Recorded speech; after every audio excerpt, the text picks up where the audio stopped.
We have just learned that the USS Abraham Lincoln is moving into position near Iran. The president is saying that he doesn't want war. Of course, no one does, but you can easily accidentally slip into something like that. The former National Security Advisor to Vice President Dick Cheney joins us right now. Happy to say in the flesh. We always talk remotely, but John Hanna here with us now. Good to see you. Great to be with you, Neil. So much could go wrong so easily, right? When you and we're getting all these reports that each side might be misreading the other. What are you hearing? Well, of course, I haven't seen the intelligence, but I don't really think this is a failure to communicate on behalf of these states. They both know what they're doing. What the United States has done is left the nuclear deal and is launched a major form of economic warfare against the Islamic Republic of Iran. And they are slowly but surely driving that country to its knees economically. And I think the mullahs are looking for any way to get some leverage over the United States to inflict some degree of pain in the only ways that they know how, which is terrorism, which is economic sabotage of these ships in the Gulf. So you have no doubt, or you're pretty sure that it would be them or those sympathetic to Iran? I have almost no doubt. I'm not the president of the United States. Why would they risk that, though? See, I always look like, if you know you've got an armada of U.S. ships and soldiers coming your way, why would you risk rattling the tiger's cage? Well, I think precisely because they see this train bearing down on them that is driving their economy into a ditch. And the Iranians, to their credit, are masters at asymmetrical warfare. It would be, as you say, suicidal for them to ever think about taking on the United States Navy directly.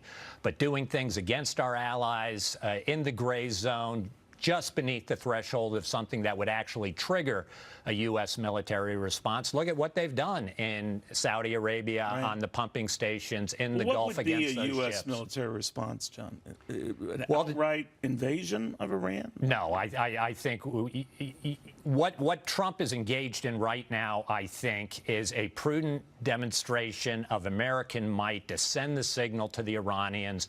Don't think about doing anything. This is all about deterrence and avoiding war. If, in fact, the Iranians were stupid enough to cross a U.S. red line, kill some American troops, for instance, or dramatically ramp up their nuclear program, then I think you're probably looking at things initially from the air to inflict pain on the Iranians. But it wouldn't be limited. Once we start something like that, it's not a limited event. Then you don't know where you go up the escalation ladder. That's exactly right. And I'm convinced the president doesn't want any part of that. He wants to avoid war, and he's determined, along with his advisors, that the best way to do that is to send a message of overwhelming military strength if the Iranians were to decide to test us. There's been reports of discord within the White House among its foreign policy aides that John Bolton wants to go one way, many other members of the team want to go another, and just everyone take a chill pill. I mean, do you know anything about that? Or? I can't say I've got any direct insight. Listen, John Bolton is a guy with very strong views, sharp bureaucratic elbows. He wins an awful lot of the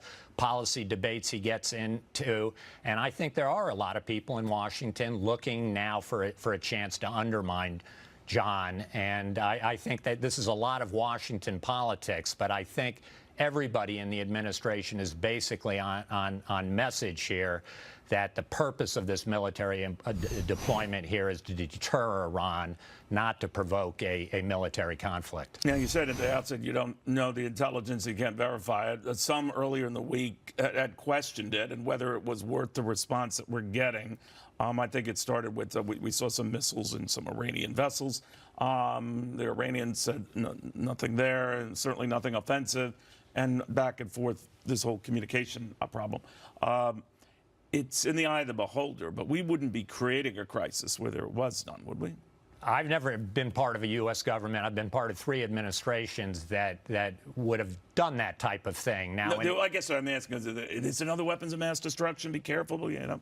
Well, I think you always need to be careful about the way you interpret the intelligence, which is important. And I think Congress has got a point here why the administration does need to be going to Congress and sharing as much as they can. There is a problem here in that I think we've probably had some foreign partners delivering intelligence to us that may or may not be releasable to a broader audience. But I do think the administration, to the extent it can, needs to be transparent with Congress and with the public as much as possible about the nature of the real threats that they're seeing here. I like what you added, to the extent it can. It's a dicey proposition. John Hanna, thank you. Very good seeing you. Great to be with you, Neil.